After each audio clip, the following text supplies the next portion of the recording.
Hello दोस्तों, नमस्कार। IPL के शेड्यूल का ऐलान हो चुका है। क्रिकेट प्रेमियों के लिए बड़ी खुशखबरी है। 20 ही मैचों का ऐलान हुआ है। आखिर ऐसा क्यों हुआ, इसकी भी जानकारी हम आपको देने वाले हैं। सभी 10 टीमों के खिलाड़ियों की जानकारी आपको देने वाले हैं।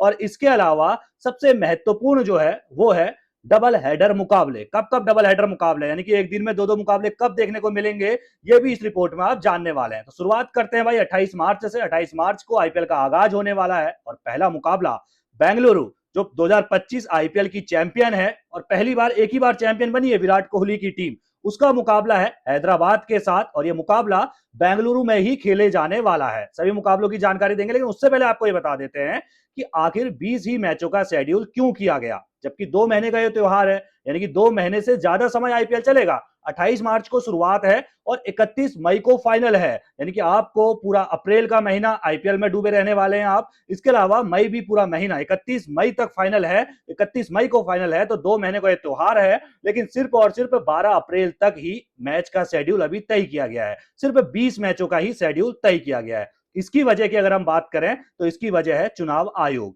क्योंकि 4 राज्यों में चुनाव होने वाला है। तो भाई साहब, अभी तक ऐलान हुआ क्यों नहीं? इसलिए नहीं हुआ भाई, आईपीएल की जो टीम है, आईपीएल के जो मुकाबले हैं, वो इंतजार कर रहे थे कि चुनाव आयोग पहले चुनाव की तारीखों का ऐलान करे, उसके बाद हम शेड्यूल तय करें। लेकिन चुनाव आयोग लगातार देरी कर रहा है, तो इस वजह से अब आईपीएल के कुछ मुकाबलों यानी कि 20 मुकाबलों का शेड्यूल तय हो चुका है। 4 राज्य, पश्चिम बंगाल महत्वपूर्ण है क्योंकि भाई कोलकाता की टीम वहां से आती है। ईडन गार्डन में मुकाबले होते हैं, तो कहीं ऐसा ना हो कि भाई चुनाव की तारीख भी उसी दिन हो जाए और हम शेड्यूल कर दे आईपीएल, और आईपीएल का मुकाबला भी उसी दिन हो जाए, तो भाई मैच में तो यानी कि रंग में भंग पड़ सकता है। तो यही वजह है कि अभी मात्र 12 अप्रैल तक के ही मुकाबलों का ऐलान हुआ है, यानी कि सिर्फ और सिर्फ 20 मैचों का ही शेड्यूल तय किया गया है। इसके अलावा असम में चुनाव होने वाला है, इसके अलावा तमिलनाडु में चुनाव होने वाला है, केरल में भी चुनाव होने वाला है। तो कुल मिलाकर जब चुनाव तारीखों का ऐलान हो जाएगा, मुझे लगता है उसके बाद बाकी मैचों का शेड्यूल भी सामने आ जाएगा। तो कुल मिलाकर 10 टीमें इस आईपीएल में हिस्सा ले रही हैं। इससे पिछले साल भी लगातार आप देखते हैं 10 टीमें ही हिस्सा लेती आ रही हैं पिछले कुछ सालों से। 10 टीमों में कौन कौन है? तो चेन्नई सुपर किंग्स सबसे सफल टीम है, इसके अलावा मुंबई इंडियंस। दोनों टीमें सबसे सफल टीमें इस आईपीएल सीजन की हैं, यानी कि इस पूरे आईपीएल की है, आईपीएल संस्करण की है। 19वां सीजन है और इस 19 सीजन में सबसे सफल टीमों की बात करेंगे तो चेन्नई और मुंबई है। इसके अलावा रॉयल चैलेंजर्स बेंगलुरु है, Kolkata night Riders, Sunrisers Hyderabad, Delhi capital, Rajasthan Royals है, पंजाब किंग्स है, लखनऊ सुपर जायंट्स है और गुजरात टाइटंस है। ये 10 टीमें हैं। पहला मुकाबला मैंने आपको बता दिया, बड़ा ही रोमांचक जो है पहला मुकाबला हमें देखने को मिलने वाला है, क्योंकि यहां पर आपको बेंगलुरु और साथ में हैदराबाद की टीमें भिड़ने वाली है। जैसा कि बेंगलुरु, आपको याद होगा जब आरसीबी चैंपियन बनी थी, जश्न में बेंगलुरु के चिन्ना स्वामी स्टेडियम में भगदड़ मच जाती है। उसके बाद चर्चाएं चल रही थी कि भाई बेंगलुरु में आईपीएल के मुकाबले होंगे या नहीं होंगे। लेकिन अब ये सब चीज से पर्दा हट चुका है, यानी कि पहला ही मुकाबला बेंगलुरु में आरसीबी और हैदराबाद का होने जा रहा है।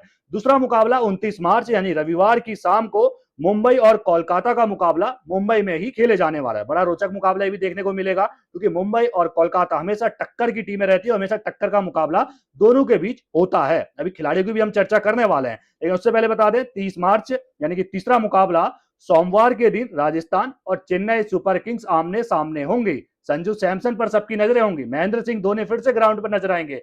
राजस्थान रॉयल्स नई रणनीति के साथ उतरेगी, क्योंकि अब उनके पास संजू सैमसन नहीं है जो टी20 वर्ल्ड कप में कमाल करके आ रहे हैं, वो अब चेन्नई सुपर किंग्स के पास है। यानी कि अपनी टीम, अपनी जो पुरानी टीम है उसके खिलाफ यहां पर संजू सैमसन खेलते हुए, राजस्थान रॉयल्स के खिलाफ खेलते हुए नजर आने वाले हैं। चौथे मुकाबले की बात करें दोस्तों तो 1 अप्रैल को है, और ये लखनऊ वर्सेस दिल्ली के बीच मुकाबला हमें देखने को मिलेगा। दिल्ली ऋषभ पंत की पुरानी टीम है और अभी मौजूदा समय में ऋषभ पंत लखनऊ के कप्तान है। लखनऊ भी कोई भाई कमजोर टीम नहीं है, लखनऊ भी बहुत मजबूत टीम जो है इस सीजन में हमें नजर आ रही है। उसके बाद 2 अप्रैल गुरुवार को कोलकाता और हैदराबाद का मुकाबला है। 3 अप्रैल शुक्रवार को चेन्नई और पंजाब का मुकाबला होगा। 4 अप्रैल शनिवार को दिल्ली और मुंबई का मुकाबला होगा। और उसके बाद फिर 4 अप्रैल को ही पहला डबल हेडर है, यानी कि शनिवार 4 अप्रैल पहला, जैसे दिल्ली और मुंबई, और दूसरा मुकाबला गुजरात और राजस्थान का हमें देखने को मिलने वाला है।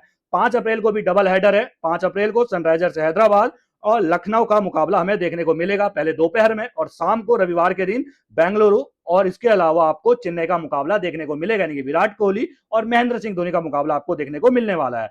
6 अप्रैल की बात करें तो कोलकाता और पंजाब का मुकाबला, 7 अप्रैल को राजस्थान और मुंबई का, 8 अप्रैल को दिल्ली और गुजरात का मुकाबला होगा, 9 अप्रैल को कोलकाता नाइट राइडर्स और लखनऊ का मुकाबला होगा, 10 अप्रैल को राजस्थान रॉयल्स और इसके अलावा रॉयल चैलेंजर्स बेंगलुरु का मुकाबला होने वाला है। 11 की बात करें तो पंजाब और हैदराबाद की टीम आमने सामने है और 11 को ही यानी कि शनिवार को डबल हेडर मुकाबला है, तो यहां पर आपको चेन्नई और दिल्ली की टीम भी शाम को भिड़ती हुई नजर आएगी। 12 तारीख को यानी कि 12 अप्रैल को भी डबल हेडर है, यानी कि दो मुकाबले देखने को मिलेंगे। दोपहर के समय की बात करें तो लखनऊ और गुजरात की टक्कर होगी और शाम के समय की बात करें तो मुंबई और इसके अलावा बेंगलुरु की टक्कर होगी। तो यानी कि अभी तक 20 मैचों का शेड्यूल जो है वो तय हो चुका है। 12 अप्रैल तक का ही शेड्यूल जो है वो सामने आया है और बाकी अभी शेड्यूल का इंतजार किया जा रहा है और वो चुनाव की तारीखों के बाद उम्मीद है कि चुनाव की तारीखों के बाद जो है बाकी मुकाबलों का जो है बाकी मैचों का जो है वो भी शेड्यूल सामने आ जाएगा।